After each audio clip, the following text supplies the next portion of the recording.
নমস্কাৰ বন্ধুসকল, আপোনালোক আটাইকে ডুৱাফিন টিপছলৈ স্বাগতম জনাইছোঁ। আপোনালোকে জানেনে, আমাৰ দেশৰ কেন্দ্ৰীয় চৰকাৰে আমাৰ চহৰ আৰু নগৰ অঞ্চলত বাস কৰা দুখীয়া, গৃহহীন অথবা পকী ঘৰ নথকা লোকসকলৰ বাবে এখন আঁচনিৰ জৰিয়তে গৃহ নিৰ্মাণৰ বাবে প্ৰায় 2.5 লাখ টকা প্ৰদান কৰে। আৰু এই আঁচনিখনৰ নাম হৈছে PMAYU, অৰ্থাৎ প্ৰধানমন্ত্ৰী আৱাস যোজনা নগৰ অঞ্চলৰ বাবে। আজিৰ এই ভিডিঅ'টোত আমি আলোচনা কৰিম এই আঁচনিখন পাবৰ বাবে এগৰাকী হিতাধিকাৰীৰ কি যোগ্যতা থকাৰ প্ৰয়োজন। এই আঁচনিখন পাবৰ বাবে ক'ত কেনেকৈ কিদৰে আবেদন কৰিব লাগে, এই আঁচনিখনৰ বাবে প্ৰয়োজনীয় ডকুমেণ্টছ কি তাৰ লগতে এই আঁচনিখনত আবেদন কৰাৰ পিছত দেখা দিয়া প্ৰধান সমস্যা আৰু এই সমস্যাবোৰৰ সমাধানৰ বিষয়ে। তো আশা কৰোঁ আপোনালোকে স্কিপ নকৰাকৈ ভিডিঅ'টো শেষলৈকে চাব। যদি ভিডিঅ'টো আপোনালোকৰ বাবে উপকাৰী যেন লাগে ভিডিঅ'টো লাইক কৰিব, ভিডিঅ'টো শ্বেয়াৰ কৰিব আৰু অনুগ্ৰহ কৰি আমাৰ চেনেলটো ছাবস্ক্ৰাইব কৰি ৰাখিব। তাৰ লগতে এটা কথা আপোনালোক জনাই থৈ দিওঁ, এই ভিডিঅ'টোত প্ৰদান কৰা সকলোবোৰ তথ্য চৰকাৰী উৎসৰ পৰা লোৱা হৈছে। মই ভিডিঅ'টোৰ শেষত ডিছক্ৰিপশ্যন বক্সত আৰু কমেণ্টত পিন কৰি চৰকাৰী উৎসসমূহৰ তথ্য আপোনালোকক জনাম। আপোনালোকে অধিক তথ্যৰ বাবে এই উৎসসমূহত যোগাযোগ কৰিব পাৰিব।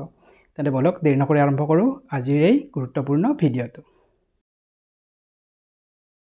প্ৰথমে আমি জানি লোৱা হওক বৰ্তমান অৰ্থাৎ 2025 চনত অসমৰ নগৰ অঞ্চলৰ বাবে পৰিচালিত আমাৰ চৰকাৰৰ দ্বাৰা গৃহ নিৰ্মাণ আঁচনিখনৰ বিষয়ে, অৰ্থাৎ urban housing scheme Assam 2005। Urban housing scheme মানে হ'ল প্ৰধানমন্ত্ৰী আৱাস যোজনা আৰবান, অৰ্থাৎ PMAYU। এই আঁচনিখনৰ মুখ্য উদ্দেশ্য হৈছে 2025 চনৰ ভিতৰত অসম তথা ভাৰতবৰ্ষৰ নগৰ বা চহৰ অঞ্চলত যিসকল গৃহহীন পৰিয়াল আছে আৰু যিসকল পৰিয়ালৰ পকী ঘৰ নাই, সেই প্ৰতিটো পৰিয়ালকে পকী ঘৰ চৰকাৰৰ তৰফৰ পৰা প্ৰদান কৰা। আৰু এই আঁচনিৰ মুখ্য উদ্দেশ্য প্ৰত্যেকৰে বাবে ঘৰ। অসমত শেহতীয়াভাৱে পৌৰসভাৰ এলেকা আৰু টাউন কমিটি অঞ্চলত গৃহহীন আৰু নিম্ন আয়ৰ লোকসকলক এই আঁচনিৰ সুবিধা প্ৰদান কৰি গৃহ নিৰ্মাণত সহায় আগবঢ়াই আহিছে। এতিয়া জানি লোৱা হওক আৰবান হাউচিং স্কিম আছাম 2025ত এগৰাকী আবেদনকাৰীয়ে আবেদন কৰি চৰকাৰী গৃহ লাভৰ বাবে এগৰাকী আবেদনকাৰীৰ কি যোগ্যতাৰ প্ৰয়োজন। প্ৰথম, আবেদনকাৰী অসমৰ যিকোনো টাউন বা চহৰ এলেকাৰ স্থায়ী বাসিন্দা হ'ব লাগিব। 2 নম্বৰ, আবেদনকাৰীৰ নামত নিজা কোনো পকী ঘৰ থাকিব নালাগিব। 3 নম্বৰ, আবেদনকাৰী পৰিয়ালৰ আয়ৰ সীমা EWS অৰ্থাৎ ইকনমিকেলি উইকাৰ ছেকশ্যন, যিসকলৰ বছৰি আয় 3 লাখ টকাৰ ভিতৰত। তাৰোপৰি LIG অৰ্থাৎ ল' ইনকাম গ্ৰুপ, যিসকলৰ বছৰি আয় 3 লাখৰ পৰা 6 লাখ টকাৰ ভিতৰত। তাৰোপৰিও MIG1 অৰ্থাৎ মিডল ইনকাম গ্ৰুপ, যিসকলৰ বছৰি 6 লাখৰ পৰা 12 লাখ টকা ইনকাম। আৰু MIG2 বছৰি যিসকল পৰিয়ালৰ 12 লাখৰ পৰা 18 লাখ টকাৰ ইনকাম হয়, সেইসকল পৰিয়ালে এই আঁচনিৰ অধীনত চৰকাৰী গৃহ লাভৰ বাবে আবেদন কৰিব পাৰিব।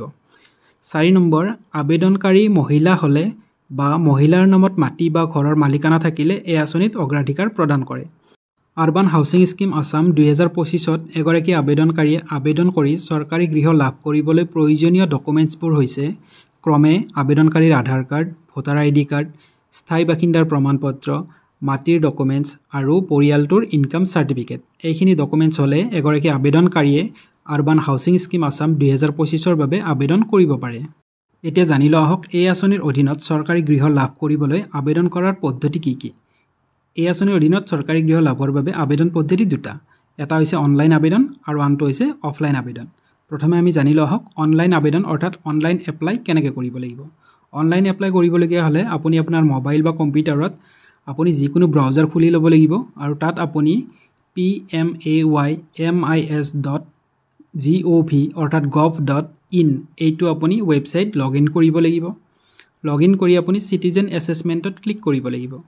তাৰপিছত in situ slum development benefit under 3 components অপশ্যনত আপুনি ক্লিক কৰি তাত আপুনি আপোনাৰ তথ্য ভৰাব লাগিব, যেনে আধাৰ নম্বৰ, পৰিয়ালৰ তথ্য, আপোনাৰ ইনকামৰ তথ্য, ঠিকনা, আপোনাৰ টাউনৰ নাম আদি আপুনি লিখিব লাগিব। অৰ্থাৎ যি আপোনাৰ ইনফৰমেশ্যন বিচাৰিব সেইখিনি আপুনি তাত ভৰাই আপুনি ছাবমিট কৰিব লাগিব।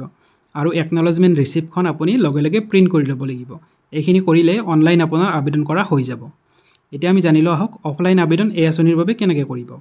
অফলাইন আবেদন কৰিবলৈ আপুনি আপোনাৰ মিউনিচিপাল বৰ্ড বা টাউন কমিটি অফিচত যাব লাগিব আৰু তাত গৈ আবেদন ফৰ্ম লৈ সেইখন পূৰ কৰি তাত জমা দিব লাগিব। আৰু প্ৰয়োজনীয় কাগজপত্ৰ যেনে Aadhaar card, voter ID card, income certificate আৰু আপোনাৰ বেংক ডিটেইলছ আপুনি তাত উল্লেখ কৰিব লাগিব। এনেদৰে আপুনি অনলাইন আৰু অফলাইন এইখন আঁচনিৰ বাবে আবেদন কৰিব পাৰে। এতিয়া আমি জানি লোৱা হওক এই আঁচনিখনত আবেদন কৰাৰ পিছত দেখা দিয়া প্ৰধান সমস্যা আৰু ইয়াৰ সমাধানসমূহ।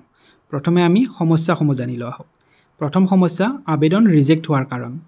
আবেদন ৰিজেক্ট হোৱাৰ প্ৰধান কাৰণ হৈছে তথ্য ভুল অৰ্থাৎ ইনফৰমেশ্যন ভুল, নাম মিছমেটচ, নামৰ মিল নথকা আৰু ইনকাম চাৰ্টিফিকেট নাথাকা। 2 নম্বৰ হৈছে ইনষ্টলমেণ্ট লেট হোৱাৰ কাৰণ।